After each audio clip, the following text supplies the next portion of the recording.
नमस्कार दोस्तों, आपका स्वागत है अपने YouTube चैनल PFP में। आज हम एक निफ्टी 50 स्टॉक को डिस्कस करने वाले हैं जो कि अपने सेक्टर का मार्केट लीडर है। 40% से ज़्यादा का मार्केट शेयर इस कंपनी के पास है और इंडिया में इसकी जो ब्रांड वैल्यू है बहुत ही ज़्यादा स्ट्रांग दिखाई देती है। तो आज हम इसके बिजनेस प्लान को समझने की कोशिश करेंगे, क्या स्ट्रैटेजी वो अपना रहे हैं उसे समझने की कोशिश करेंगे और बाद में डिसाइड करेंगे कि यहाँ पर हमें इन्वेस्टमेंट करना चाहिए या अवॉइड करना चाहिए और अगर खरीदना है तो कौन से लेवल पर खरीदना है। लेकिन उससे पहले अगर आपने चैनल को सब्सक्राइब नहीं किया है तो प्लीज़ सब्सक्राइब कीजिए। कुछ बेहतर जानना चाहते हैं, कुछ बेहतर सीखना चाहते हैं, स्विंग ट्रेडिंग के रिकमेंडेशन पाना चाहते हैं तो एज अ मेंबर हमें ज्वाइन करने के बारे में सोच सकते हैं।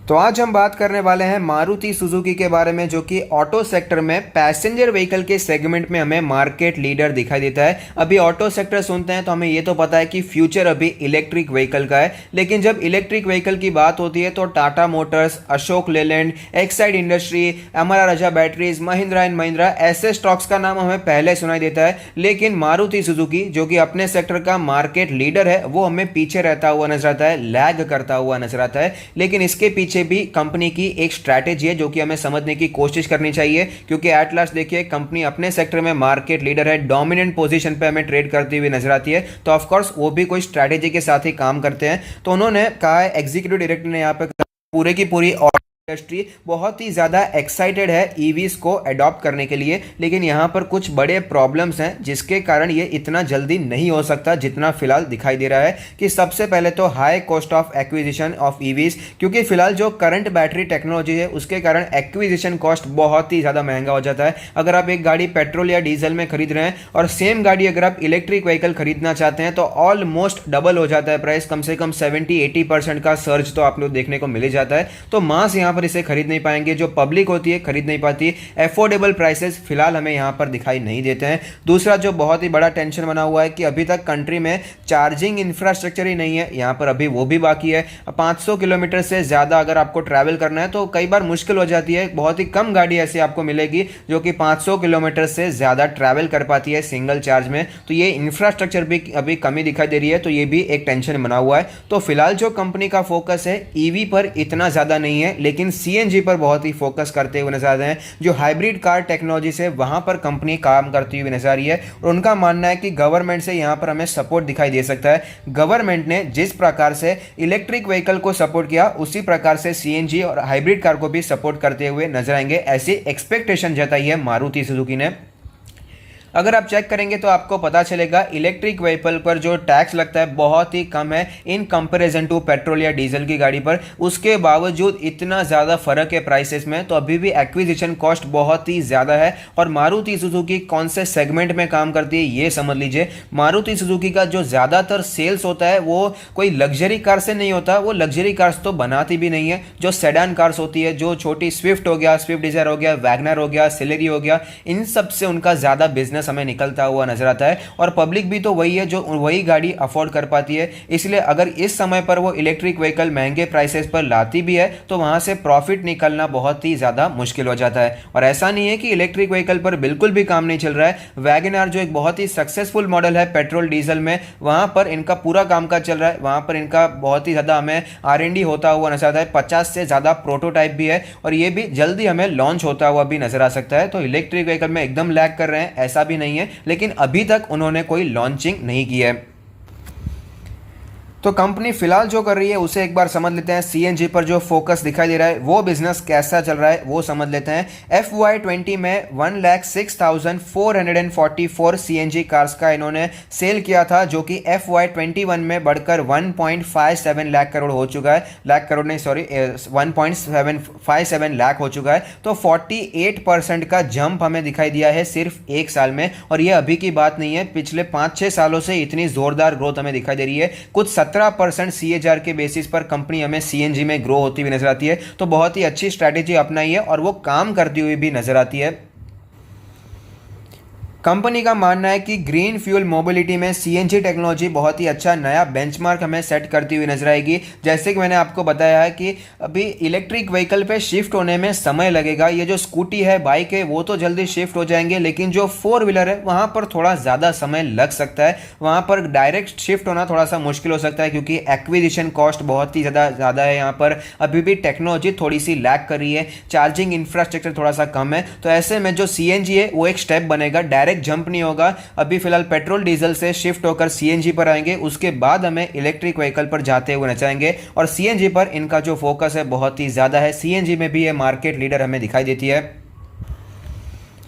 और आज की डेट में फिलहाल बहुत से ऐसे लोग हैं जो कि सीएनजी को ज़्यादा प्रेफर कर रहे हैं क्योंकि बहुत ही सस्ता पड़ता है इन कंपैरिजन टू डीजल या फिर पेट्रोल की बात करें। फिलहाल इसी ने एक बूस्ट दे दिया है। कोविड-19 की वजह से हम सभी को पता है कि पब्लिक ट्रांसपोर्ट यूज़ करने वाले लोग कम हो गए हैं और प्राइवेट व्हीकल ज़्यादा यूज़ करना चाहते हैं। तो इनका जो सेगमेंट था सीएनजी पर ज़्यादा था, तो सीएनजी सस्ती होती है तो यहाँ पर सेल्स भी बहुत ही बढ़ गया। पिछले साल के मुकाबले 48% का जंप हमें देखने को मिला। तो ये कुछ फायदे हैं सीएनजी पे ज़्यादा फोकस करने के, जो कि हमें यहाँ पर दिखाई देते हैं।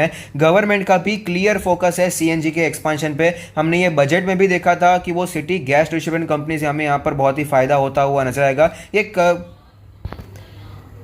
स्टेप आगे जाना चाहते हैं, पेट्रोल से डीजल से शिफ्ट होकर सीएनजी पर जाना चाहते हैं, इसलिए गवर्नमेंट का फोकस भी हमें यहाँ पर दिखाई देता है। आपने पढ़ा ही होगा कि सिटी गैस डिस्ट्रीब्यूशन कंपनीज ने कई नए यहाँ पर हमें कई नए डिस्ट्रिक्ट्स में भी एंट्री ले ली है। FY21 की शुरुआत में हमें लॉकडाउन देखने को मिला, कुछ 25 या 5-10 दिन जितना लॉकडाउन हमें देखने को मिला। उसके बावजूद 700 स्टेशन से भी ज़्यादा ऐड किए गए हैं। सीएनजी स्टेशन की बात हो रही है, 50% से भी ज़्यादा का ग्रोथ हमें देखने को मिला है। जिस रेट पर यह कामकाज चल रहा है, जिस रेट पर सीएनजी स्टेशन बढ़ाए जा रहे हैं, उस रेट से अगर जाता है तो सीएनजी व्हीकल्स की डिमांड में भी हमें एकदम बूस्ट देखने को मिलेगा। तो ये कुछ पॉजिटिव चीज़ें हैं जिसे हमें ध्यान में रखना चाहिए। तो ओवरऑल कंपनी का जो स्ट्रैटेजी दिखाई दे रहा है, फिलहाल वो फोकस कर रहे हैं सीएनजी पर, उसके बाद वो ईवी पर आने वाले हैं। अब काफी लोग ये कहेंगे अभी टाटा मोटर्स ने यहां पर ले लिया है तो अभी वो ज्यादा आगे निकल जाएंगे। ऑफ कोर्स बहुत ही अच्छी बात है अगर टाटा मोटर्स आगे निकल दे भी हैं, लेकिन हमेशा ऐसा नहीं होता, जो फर्स्ट प्लेयर होता है वही जीतता है। अगर आपको पता होगा तो महिंद्रा एंड महिंद्रा ने सबसे पहली इलेक्ट्रिक व्हीकल लॉन्च की थी, लेकिन फिलहाल टाटा मोटर्स आगे दिखाई देती है in comparison to Mahindra and Mahindra. तो यहां पर देर आए दुरुस्त आए वाली सिचुएशन भी बन सकती है और ऐसा मारुति ने पहले भी किया है। मारुति का पहले फोकस जो था सेडान पर, हैचबैक गाड़ी पर ज़्यादा था, जो कि जो स्विफ्ट होती है, सेलेरियो जैसी जो गाड़ी होती है ना, अल्टो जैसी गाड़ी, वहाँ पर फोकस ज़्यादा था। लेकिन जैसे उन्होंने अर्टिगा जैसी जो 7 सीटर एसयूवीज होती है वहाँ पर शिफ्ट किया तो वहाँ पर कुछ ऐसी सिचुएशन हो गई, तुरंत ही मार्केट शेयर उन्होंने कैप्चर कर लिया। तो इलेक्ट्रिक व्हीकल के सेगमेंट में भी सेम सिचुएशन हमें बनती हुई नजर आ सकती है। स्टॉक के बारे में बात करें तो लास्ट ट्रेडेड प्राइस है 6644, जो कि हमें 2.5% नीचे दिखाई दिया। छोटी मोटी कंपनी नहीं है, 2 लाख करोड़ की दिग्गज मार्केट कैप है, ऑलमोस्ट 1% का डिविडेंड यील्ड भी है, 44 का इंडस्ट्री का पी और ये भी उसी के साथ चलता हुआ नजर आता है। प्राइस टू बुक रेशियो 4.06 है। कंपनी के फाइनेंशियल ट्रेंड के बारे में बात करें तो फाइनेंशियल ट्रेंड पिछले कुछ सालों में इतना अच्छा दिखाई नहीं दिया क्योंकि ऑटो सेक्टर की डिमांड कम होती हुई नजर आई थी। रेवेन्यू भी आपको स्टैग्नेंट दिखाई दे रहा है और अगर बात करें प्रॉफिट के बारे में तो वो तो फिलहाल हमें यहाँ पर कम होता हुआ भी नजर आया है। शेयर होल्डिंग पैटर्न के बारे में बात करें तो टोटल प्रमोटर होल्डिंग है 56.37%, जिसमें से कुछ भी प्लेज नहीं है। एफआईआईज का निवेश है 28.86%, टोटल डीआईआईज 18.32%। अदर्स के बारे में बात करें तो सिर्फ 3.44% का निवेश हमें दिखाई देता है। तो आप समझ सकते हैं 96% से ज़्यादा पैसा तो स्ट्रॉन्ग हैंड्स में प्रमोटर्स एफआईआई डीआईआई के पास है। सिर्फ 3.5% का हमें यहाँ पर एलोकेशन तो नहीं, लेकिन जो होल्डिंग है रिटेल इन्वेस्टर के पास दिखाई पड़ता है। सेल्स ग्रोथ के बारे में बात करें तो जैसे कि हमने चर्चा किया, यहाँ पर पिछले 2-3 सालों में ऑटो सेक्टर में डिसरप्शन देखने को मिला, जिसके कारण यहाँ पर सेल्स ग्रोथ आपको कम दिखाई दे रही है। 5 ईयर्स में सिर्फ 8.64% की सेल्स ग्रोथ हुई है। प्रॉफिट में भी कुछ यही हालत है, 8.77% की ग्रोथ है। आरओई के बारे में बात करें तो 5 ईयर का एवरेज है 18.19%, जो कि डिसेंट दिखाई दे रहा है। आरओसी 25% है, जो कि हमें यहाँ पर काफ़ी अच्छा नंबर दिखाई देता है। लेकिन अगर आपने नोटिस किया तो ये दोनों ही नंबर्स हमें कंटिन्यूस डाउनफॉल में दिखाई दे रहे हैं। तो सिर्फ अच्छी बातों पर फोकस करना ऐसा नहीं, यहाँ पर जो नेगेटिव पॉइंट्स हैं उसे भी आपको ध्यान में रखना चाहिए। डेट टू इक्विटी रेशियो 0.00 है, जो मेरे हिसाब से बहुत ही अच्छी बात है। जनरली जितने भी ऑटो इंडस्ट्री की कंपनीज होती है या फिर कोई भी मैन्युफैक्चरिंग करने वाली कंपनीज होती है, वहाँ पर कर्जा बहुत ही ज़्यादा होता है क्योंकि इंडस्ट्री खड़े करने के लिए बहुत ही ज़्यादा पैसों की ज़रूरत होती है। लेकिन मारुति में आपको कर्जे की भी टेंशन लेने की ज़रूरत नहीं पड़ती।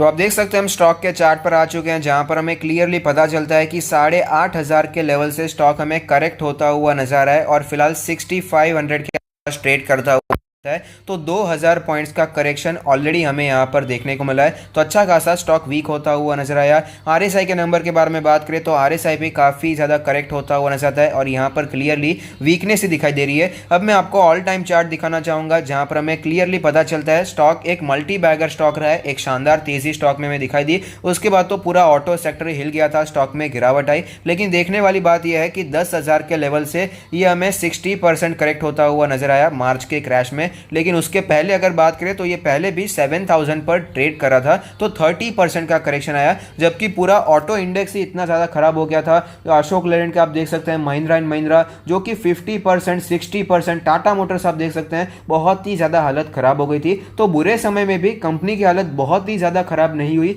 सेक्टर में ऑफकोर्स अगर डिसरप्शन आया है तो कंपनी को वो फेस करना पड़ा, लेकिन कंपनी ने अच्छी तरीके से फेस किया। ऐसा नहीं कि कंपनी की हालत खराब हो गई और बैंकरप्सी या फिर बहुत ही ज़्यादा कर्जा हो गया और लॉस में जाने लगी कंपनी। ऐसी सिचुएशन यहां पर हमें दिखाई नहीं दी। ये एक पॉजिटिव बात बनकर आती है।